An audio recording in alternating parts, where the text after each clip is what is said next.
Welcome back sa Learning Buddy. Kung hindi pa nakasubscribe, please mag-subscribe na, mag-comment sa baba, mag-like at i-hit ang notification bell para laging updated.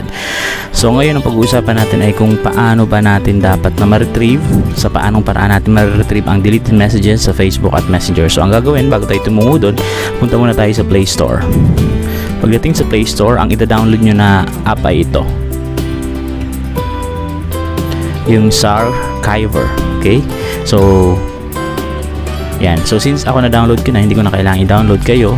Ito yung ita-type nyo sa Google Store o kaya naman rather sa Play Store. Okay, so punta na tayo sa ating tutorial.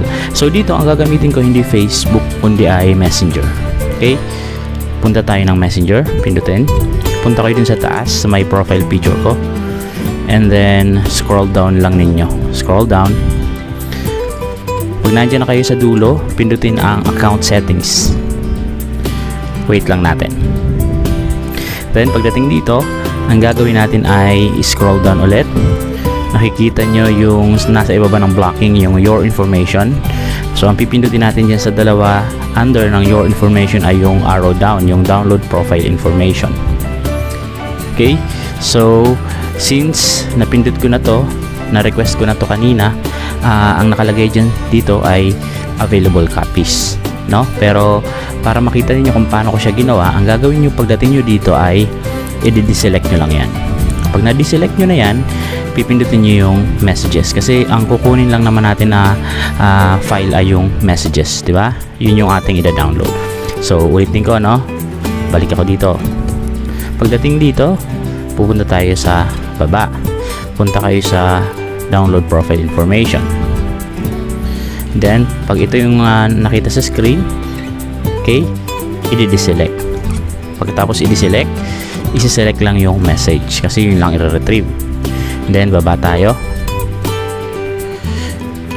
and pagdating sa dulo, may nakikita kayo dyan na date range, di ba? Itong date range. So sa date range may choices, all of my data o kaya naman ay date range. So ang gagawin mo, kung gusto mong simulang sumali ka sa Facebook mo, kunin ang lahat ng mensaheng nabura mo, ang pipiliin ay all of my data. Pero kung gusto mong kunin lang ay yung specific date, ang pipindutin ay date range, no?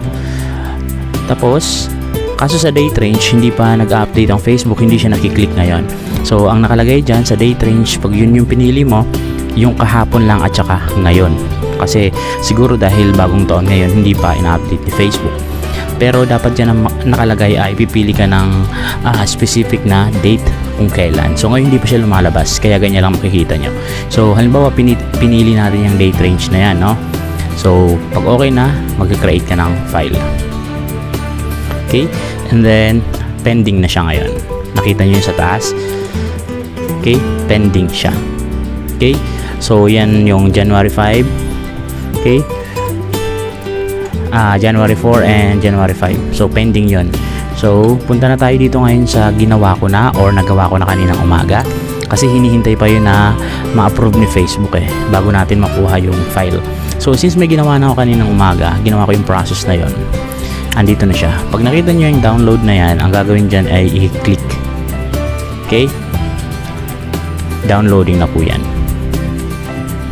And syempre punta na tayo dun sa ating account. Continue ko lang. Nag-login na ako. Ayan, nakikita nyo downloadin na yung aking file. So ito yung nagla naman ng deleted messages natin sa Facebook. So dina-download na siya ngayon, and then pagka-download nito, bubuksan natin ang message or lahat ng messages na deleted na ni-retrieve natin doon sa application na pinakita ko kanina sa bungad ng video. Alright? At ayan nga, nakikita nyo na malapit na siyang mag 100%, nasa 80 plus na, 82 and complete. Then punta na tayo ngayon dun sa application na pinakita kanina sa inyo. Okay, so punta tayo dun sa 100% na yung download. Punta na ngayon tayo sa application na Sarchiver. Pagdating dito sa Sarchiver, ang gagawin ay pupunta tayo sa download. Pagdating sa download, hahanapin natin yung ating file. Alam mo naman kung ano yung email o kaya naman ang Facebook address mo. So ito sa akin, Manuel Dalayan Sip. And then, ang gagawin ko dyan ay, okay, ano bang gagawin dyan? I-view. Pindutin ng view. And then, punta sa messages. Punta sa inbox. Ayan. Yan ang lahat ng binura kong mga messages. Okay? So, halimbawa, punta ako dito sa message na ito. Photos. Okay, tingnan ko. Sa view photos. Yan. So, binura ko na yan pero ngayon na-retrieve ko sa kanya. Sinend ko sa kanya yung aking YouTube algorithm or YouTube Studio. Pili pa tayo ng iba. Okay, pili tayo dito ng sa text talaga. It means yung ka-text mo talaga siya or yung message talaga. Dito, open natin. And piliin natin ang spreadsheet. Okay, wait lang po natin. Ayan, so nakita ninyo. So, ito ang message ko sa aking classmate. Nakalagay dyan ang aming previous chats. Yan. So, yan. Happy for you. Yan. So, kung napapansin nyo, ang nakalagay dito ay 2022, no? Kasi, ang in-example ko lang dito ay yung kahapon lamang. Kasi, ayaw kong i-retrieve yung mga luma. Pero, kagaya ng sinabi ko sa inyo, kung gusto nyo yung old accounts, old data, kaya lamang makonsumo sa data at tatagal ang ating tutorial. So, kayo ang gawin nyo, kung gusto nyo ma-retrieve yung matatagal ng mensahe, pwede nyo po yung gawin. Okay? So, another try. YouTube videos ko. Okay?